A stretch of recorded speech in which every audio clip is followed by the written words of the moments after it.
Etsuro Kurosu is a young man living in a filthy, dim apartment. After failing his university entrance exam, he has withdrawn from society. With no job and no contact with his parents, he spends his days alone, surrounded by piles of trash. One night, overwhelmed by despair, Etsuro decides to take his own life. He loops a belt around his neck, fastens it to a shelf, and lets himself hang. His survival instincts cause him to thrash, breaking the shelf from a wall. It crashes down on top of him. As he lies on the floor, gasping, he notices something unusual. The broken shelf has left a hole in the wall. Through it, Etsuro can see into the neighboring apartment. Sitting there is a beautiful young woman, Ryo Maechi, quietly eating her meal. Etsuro becomes transfixed. From then on, he secretly spies on her through the hole, fascinated by her calm and isolated life. Over the next days, he notices that Ryo goes out carrying books and bags, assuming she must be a student. No one ever visits her, and she seems to have no friends. One afternoon, Ryo suddenly disappears from sight. Curious, Etsuro steps outside for the first time in weeks and sneaks over to her door. He presses his ear against it, trying to hear something, then crouches to peek through the mail slot. A voice interrupts him. A young woman, Haruko Kawasaki, notices his strange behavior. She has come to bring food for her brother, who lives downstairs. Getting no answer, she leaves the food bag hanging on the doorknob. After she leaves, Etsuro steals the bag, eager for a real meal. Before he can finish eating, Ryo catches him in the act. Instead of being upset, she introduces herself, realizing he is her neighbor. Then she invites him into her apartment for lunch. Inside, Etsuro notices the hole on her wall, but says nothing. They share a homemade meal, and for the first time in a long while, he feels warmth and companionship. Before he leaves, Ryo tells him they should eat together again. From that day, Etsuro begins visiting Ryo more often. He still spies on her secretly, but he also finds comfort in her presence. One day, he asks why she spends time with someone like him, a man with no job or prospects. Ryo replies that what matters is the connection they share. Her words move him deeply. That night, he covers the hole with paper, deciding to stop spying. But during a thunderstorm, he hears her door open and removes the paper. To his shock, Ryo walks in wearing a transparent raincoat, holding a box cutter. A man enters the room and embraces her. Without hesitation, Ryo counters with swift martial arts moves and slits his throat. Blood splashes across her raincoat, and she smiles. Etsuro panics, knocking into the wall. A book falls on her side, blocking his view. Soon after, a black van arrives, and men carry boxes into her apartment. Etsuro is left shaken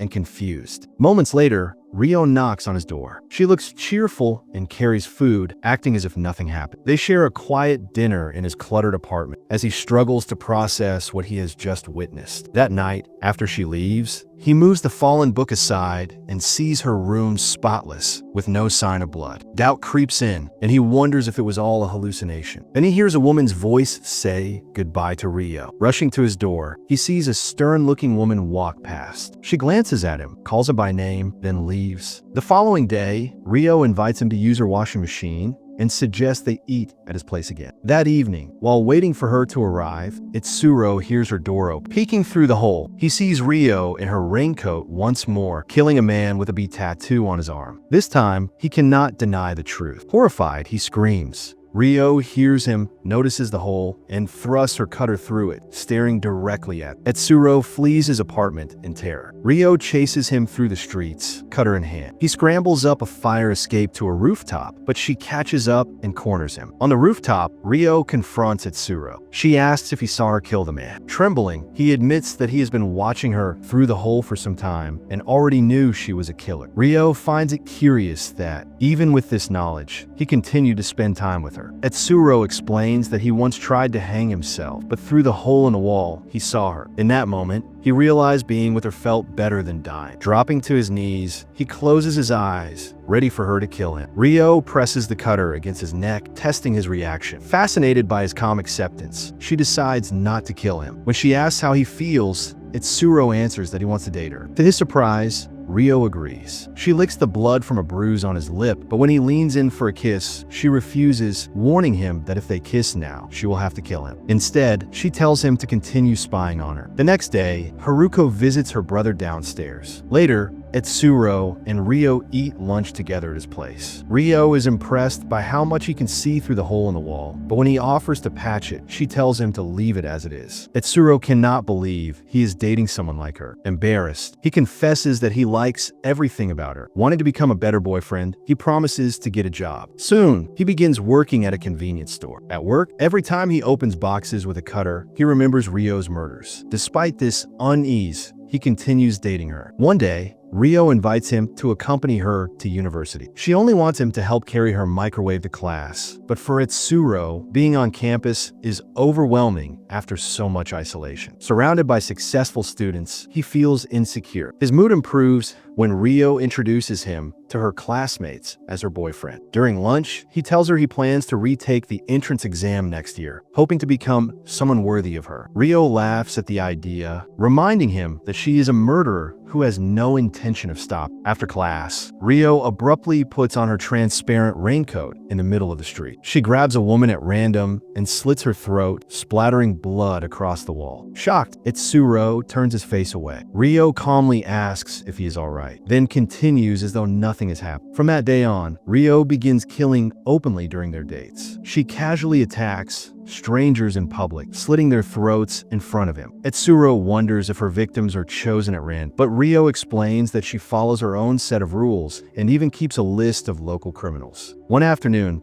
Itsuro meets his neighbor Kawasaki and chats briefly about cats. Later, at the park with Ryo, he shares a chocolate and coffee iced pop made for two. Touched that he bought something specifically to share, Ryo seems genuinely happy. Itsuro's life begins to improve. He has steady income, restores power to his apartment, and even buys himself a new phone. At the store, Haruko comes by to buy snacks. Feeling guilty for stealing her food earlier, Itsuro gives them to her for free. That evening, he finds a note on the wall from Ryo, instructing him to stay in his room at 10 o'clock. At the appointed time, he peeks through the hole and sees Kawasaki tied up on Ryo's bed. Itsuro pleads for her to spare their neighbor, but Ryo ignores him and slits Kawasaki's throat. Moments later, a black van arrives, and the same mysterious cleanup crew enters, erasing all evidence of the crime. Shaken, Itsuro goes to Ryo's apartment for answers. There, he encounters the stern woman he saw earlier. Her name is Reina. She explains that Ryo is a skilled killer who works fast and clean, while her team is responsible for removing bodies and sanitizing crime scenes. Reina adds that there are many people who require fresh corpses, though she does not specify why. Itsuro demands to know why Ryo killed Kawasaki, who seemed harmless. Reina takes him to Kawasaki's apartment and reveals the truth. Kawasaki had been torturing the stray cats he pretended to care for. Stunned, Itsuro struggles to process it. Reina warns him that sooner or later, he too will end up dead, because Ryo does not know how to connect with people in any other way. The next morning, Ryo visits Itsuro, but he refuses to answer the door. Determined, she jumps from her balcony to his and enters his room. He lies in bed, claiming to feel unwell. She lies beside him, trying to comfort him. Itsuro tells her that killing people is wrong, especially those they know. Ryo challenges him, asking who decides who lives and who dies. She explains that laws vary from country to country and change over time, so true justice does not exist. When he admits that he doesn't want to see her kill anymore, she grows upset and leaves. Despite everything,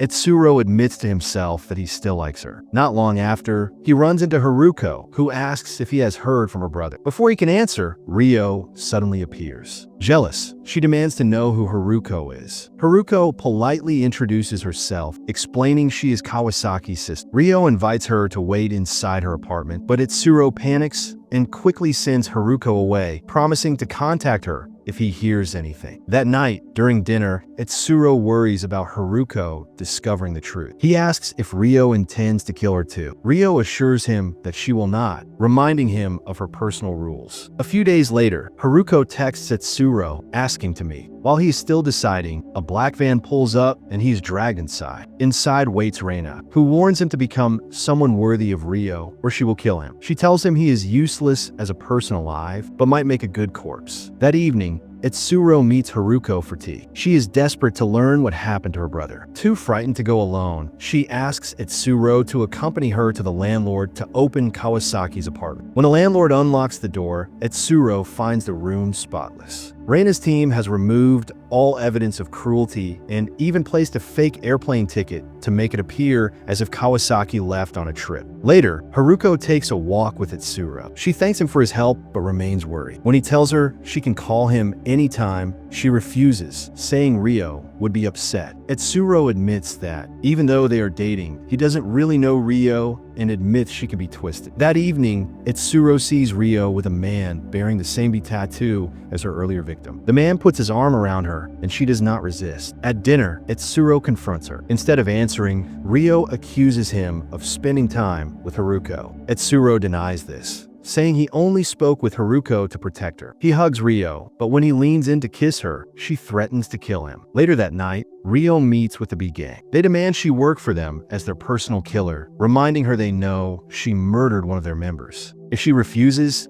they threaten to kill Itsuro. The next day, Ryo waits outside Itsuro's work and walks him home. When they arrive, they find Haruko waiting. Ryo invites her in for tea. During their conversation, Haruko shows them a postcard supposedly from her brother, another fake planted by Reina's team. While they sit together, Haruko suddenly collapses. Ryo had drugged her tea and prepares to kill her. Itsuro panics and begs Ryo not to kill Haruko. He reminds her that she once said she did not kill people just to keep them quiet. Ryo coldly replies that she makes her own rules and even threatens to kill Itsuro instead by slitting his artery. Because of his persistence, she relents and spares Haruko's life. When Haruko wakes, she confesses her feelings for Itsuro. Their moment is cut short when Reina and her team arrive, expecting to collect a corpse. Seeing Haruko alive, Reina warns Itsuro not to confuse Ryo. She tells him that Ryo will never truly connect with anyone and threatens him again before leaving. Later, Ryo apologizes to Reina for failing to kill Haruko. The two share ice cream as Reina reminds her that hesitation makes bodies unsuitable for collection. Meanwhile, Itsuro meets Haruko at a cafe. She again confesses her feelings, but he gently rejects her, explaining he only wanted to help with her brother. Before leaving,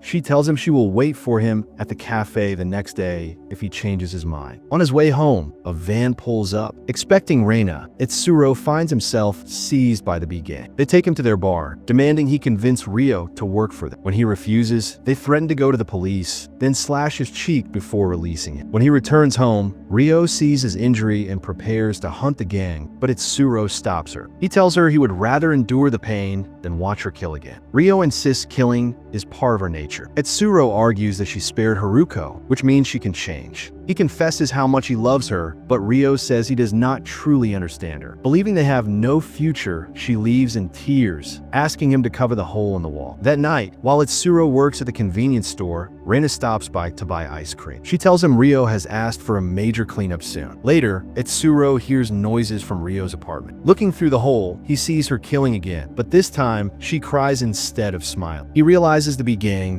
must have forced her to kill. Itsuro finally understands. Ryo may never change, and she may not need him, but he needs her. He calls Haruko to cancel their meeting and rushes to the gang's bar. There, he begs them to release Ryo, but when they refuse, he pulls out a cutter and attacks. Outnumbered, he is beaten to the ground. The leader grabs his hand, trying to cut his throat in Ryo's style. Suddenly, the lights go out and sleeping gas fills the room. Ryo appears in her transparent raincoat. Furious at Itsuro's injuries, she uses both his cutter and hers to slaughter the entire gang. Even when the leader fights back with a katana, she disarms and kills him. After the fight, Ryo helps the injured Itsuro onto a couch. She explains that her last kill brought no joy, but it does not mean she will stop. Itsuro tells her he loves everything about her. She admits she loves him too, and they finally kiss. But immediately afterward, Ryo stabs him, smiling. She confesses she always wanted to kill someone she loved, though it feels different than she expected. Bleeding, Itsuro says he's glad to hear that. They exchange words of love before he collapses. Several days later, Itsuro, alive but weakened, walks with crutches. He meets Ryo, who carries a suitcase, and together they arrange for Reina's crew to clean their old apartments. Reina jokes that even though they are moving in together, Itsuro should not stop spying on Ryo. As they walk away, Ryo promises not to kill anyone else, but one day she will kill him. Etsuro smiles and accepts, saying his artery belongs only to her. They suddenly realize they never even learned each other's first names. Stopping, they introduce themselves properly and shake hands. The story ends as they walk into an uncertain future, bound by love, secrecy, and the shadow of death.